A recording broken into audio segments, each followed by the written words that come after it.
As a public school teacher, my responsibility to my students is to keep them safe behind a locked door. I am trained how to handle a situation like this. I am trained. And my training is to get all of my students behind a locked door, have them on a wall that is brick and can't be permeated by a bullet, and to keep them calm, which is not easy. I wonder who will protect my students if I leave them to go play sheriff.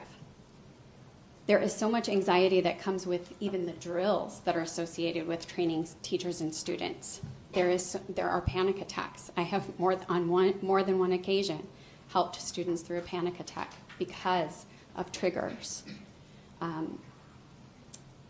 Statistically, having more guns on campus makes us less safe. And just from Everytown's website, a teacher with a loaded gun fell from his waistband during a cartwheel at an elementary playground.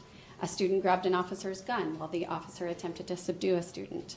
A teacher unintentionally fired a gun in class during a safety demonstration. I could go on and on. Despite what some may believe, I am no stranger to firearms. My husband is a military veteran.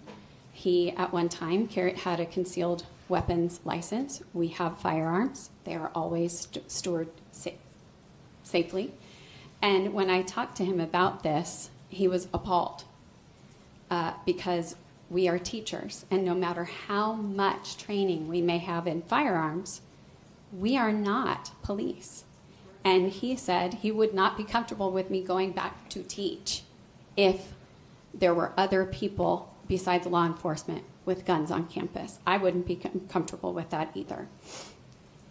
If we want to make schools safer, we should make sure that class sizes are small, that every school has adequate number of counselors, that each school has a school psychologist, that our staff is trained, that we have security staff trained to build relationships with students and have de-escalations.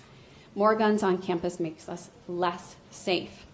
And just to go back up to the point, I'm not a sheriff, and I'm also not a surgeon who can stop bleeding.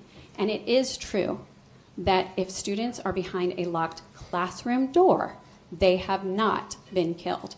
The safety officer of my school district teaches us that every single year when we are trained to help students during the situation. So that's what I do. I get my students behind a locked door and I keep them calm. I am adamantly opposed to this, and I'm also adamantly opposed to the other legislation that was already passed and will work to repeal that. I am a no.